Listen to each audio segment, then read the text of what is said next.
Alright, so today I just wanted to do a quick review on the atom. Basically just going over the experiments and the research that has been done in the past leading up to our modern version of the atom.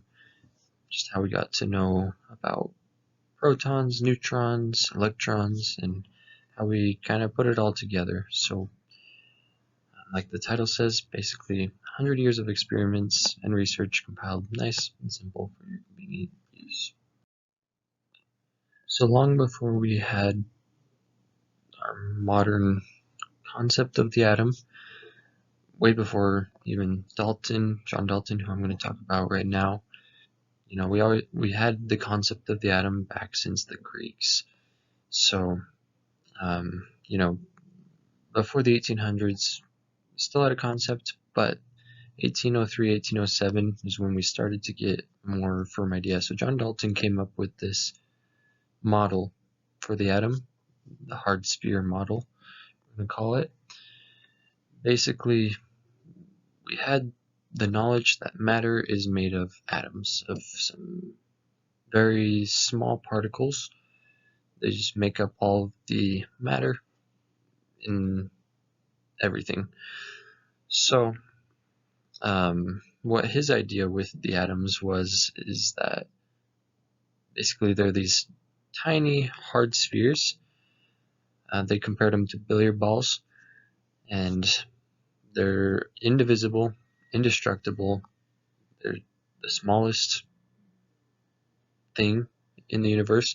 You don't really get much smaller than that. So that was his version, his model of the atom, and he kind of explained their connections, their interactions, by these little hooks that just connected them and created all of these different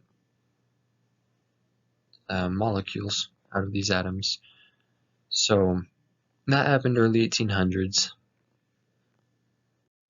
So a little bit before Dalton, back in 1785, so about 20 years before Dalton came up with his model of the atom, this dude named Coulomb, he came up with a law that, as you can see right here, force between two molecules is K, which is Coulomb's constant, times charge, the magnitude of the charge on one of the molecules, times the magnitude of the charge on the other molecule. We divide this all by r, which is the distance between each of these. So, as you can see in the little graph thing right next to the equation, if you have a positive charged molecule and a negative charged molecule, you have these forces drawing them together, and we can kind of calculate those forces just based off of the R value and the Q values. Whereas if you have two negative molecules, two of the same charge, then you tend to have forces leading outwards, but same concept. You can work it out with this equation. So in 1897, there was this really cool experiment done by J.J. Thompson. Included a cathode ray, and basically used this experiment to find the electron, to discover the electron. And so what he did, and it shows it in this little video that I added, is that he sent a cathode ray through this tube, hit on that little wall thing that you see, and it lit up as it hit that. So you could kind of see where it was hitting. And he started moving an electric field onto it, a positive charge and a negative charge. Saw how that affected it, realized that it has a negative charge, and then also repeated that with magnetic fields, which helped us to figure out that basically that electrons have mass. And so I'm gonna just put on this video to show that. So as you see, it starts adding that ray in,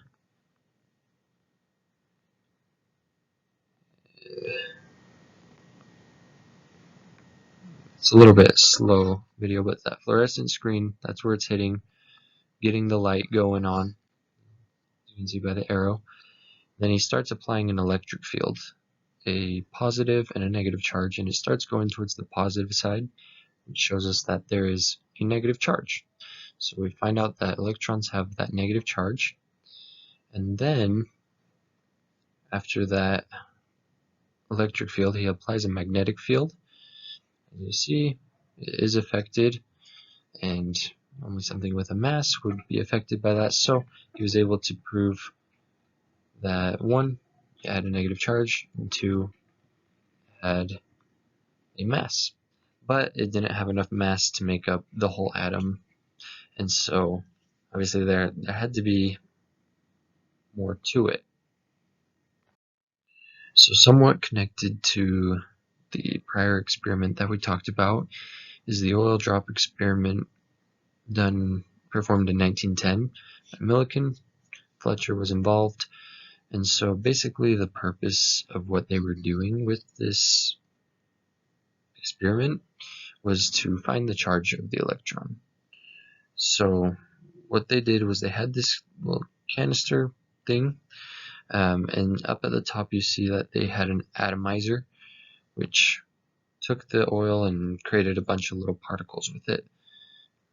The red plate that you see up towards the top is a positively charged plate, and then you have the negative charged plate in orange. And then they were sending in, I believe it was an X-ray. They were sending a ray through to charge those particles, and so as they came through, let down by gravity, they started falling. They were charged, and once they were charged, they started to be pushed back up by the negative charge. By the gravity, they were being pulled down. So you had these two forces. Millikan and Fletcher, they designed this entire thing so that it would balance those tiny droplets of oil that had been charged. Then as you see, there's this little telescope that they were able to see these molecules through and see the different sizes, and with all of that they were able to figure out the exact charge of the electrons.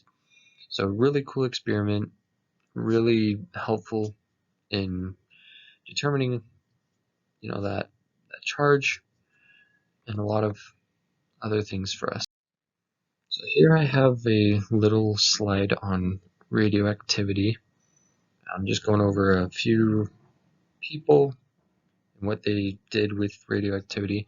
So Wilhelm, in 1895, he started figuring out stuff with X-rays, which has proved really useful to us since then.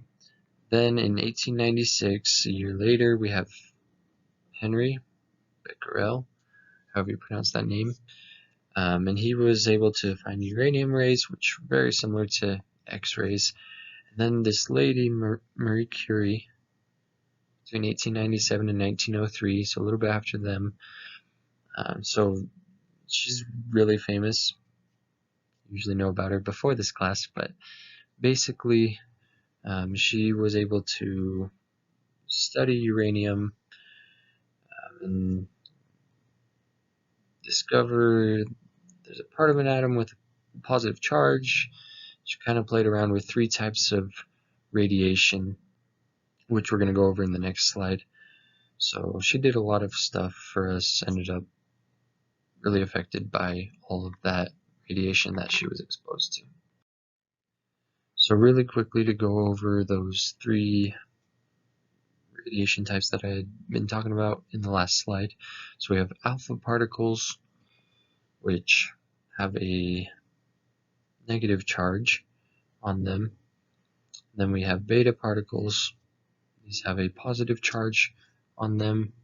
Finally, gamma rays, they have a really high energy, very dangerous. Anyway, we are able to use these. I know the atoms have both positive and negative particles, known as subatomic particles, since Like we had said before, Dalton hadn't believed that there was anything smaller than an atom, but we started to find all these subatomic particles. Alright, so in 1904 we have J.J. Thompson. He returns.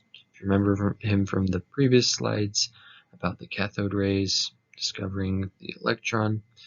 So with his discoveries, he came up with his own little theory or model of the atom.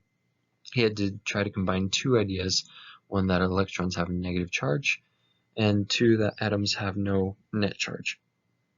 So this became the Plum pudding model, it's usually known as.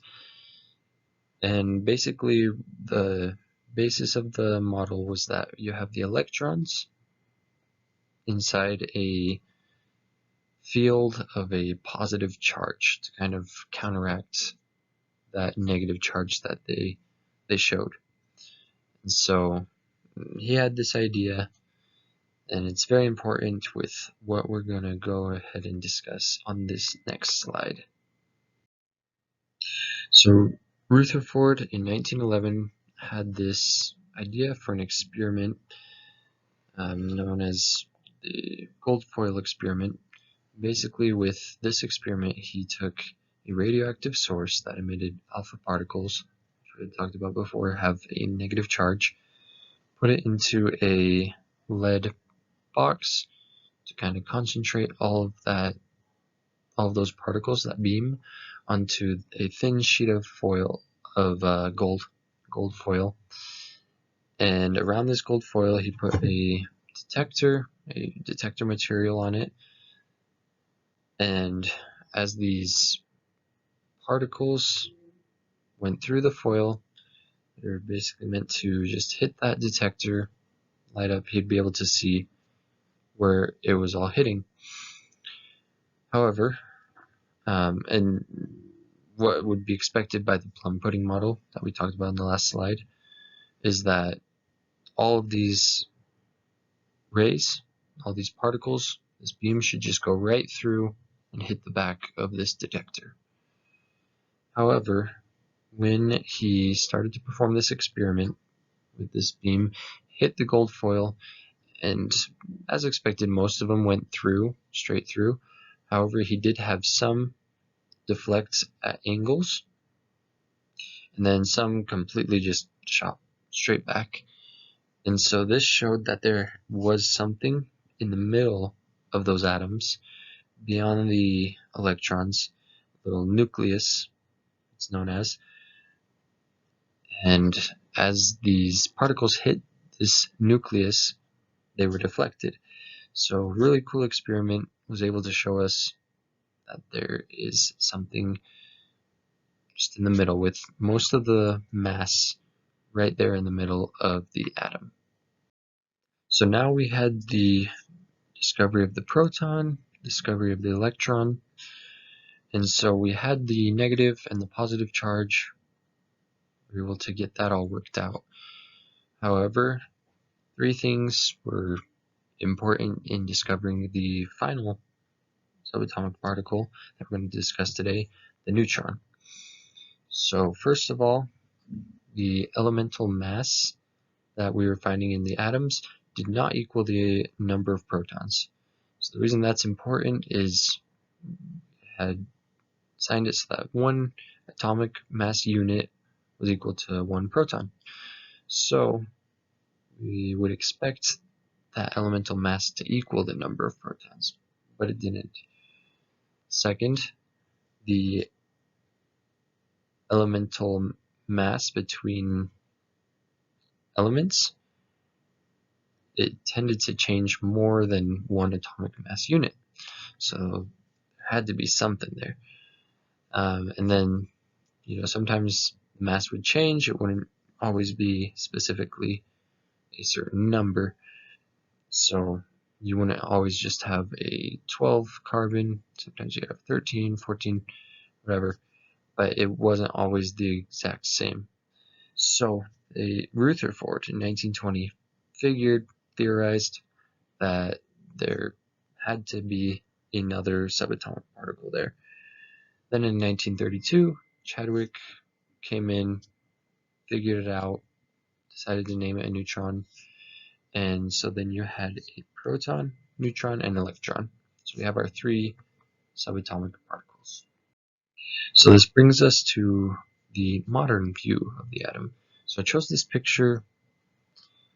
It actually goes a lot bigger. The slide made it look a little bit smaller, but it shows our modern view. So you have the nucleus in the middle that has most of the mass right there. You have the protons, the neutrons, and then all around it you have the electrons just flying in a cloud, basically. So they're just all over the place. And they're these little teensy particles that make up almost none of the mass. So yeah, that's important to consider. The nucleus has most of the mass, but takes up very little of the area, whereas the electrons have very little mass and take up a lot of the space all around the nucleus. Alright, so that takes us to this slide that I have. What does it all mean? So here on the periodic table you have all these elements. Here I'm showing hydrogen, the first element. So the first number, the atomic number, that shows how many protons are in an element. In hydrogen we have 1 proton. Then you have the element symbol, helps us to know which element we're talking about. After that, the element name, we don't really need to worry about that. But the second number that you see here, the atomic weight, so that is the combined weight of the atom. So that's usually the number, about the number of protons and neutrons combined. Here in hydrogen we only have a proton, we don't have any neutrons. However, in the other elements, for example helium, you'll have 2 protons and 2 neutrons, so it comes out with the atomic weight of 4, whereas the atomic number is 2. So the periodic table helps us to really visualize what we're dealing with each element, and it's organized in a way to help you out as a student and help out all chemists. So just to review, because that was a little bit long, a lot of stuff, a lot of information to take in, and I realize I'm not the best explainer. However, with our first experiment, the cathode ray, the main takeaway from that is that we were able to discover the electron. We were able to find that it had that charge and that mass, and that we had that subatomic particle, the electron. With the oil drop experiment, that was able to help us figure out the charge of the electron. So pretty important in helping us with equations, with math, all that chemistry. After that, we had the gold foil experiment, and this is where Rutherford is shining that beam onto the gold foil and realizing that it's coming off in weird directions. Not all of it's just going straight through. Kind of disproves that Plum pudding model, and it helps us to discover that there's a nucleus. There's a very compact little dense nucleus in the middle of each atom. And then finally we had Chadwick. We come out with the discovery of the neutron, which kind of tied everything together. Electron has that negative charge, proton has the positive charge, and neutron has a no charge. It's neutral, just like its name. And so having all those together, we're able to come up with our modern concept of the atom, modern model, and that's been able to help us to discover a lot of things, figure out a lot of really cool things. So I really do think that these discoveries are important. If you can remember them, that's awesome. It kind of helps you to understand why we think the way we think, and what we've been able to figure out since the 1800s. So it's been a little bit of a process. Like I said at the beginning, this was 100 years of discoveries, And so really cool stuff. Do appreciate that, all that they did. And it's a lot to think about, but I hope you're able to learn something from this, and I hope you have a great rest of your day.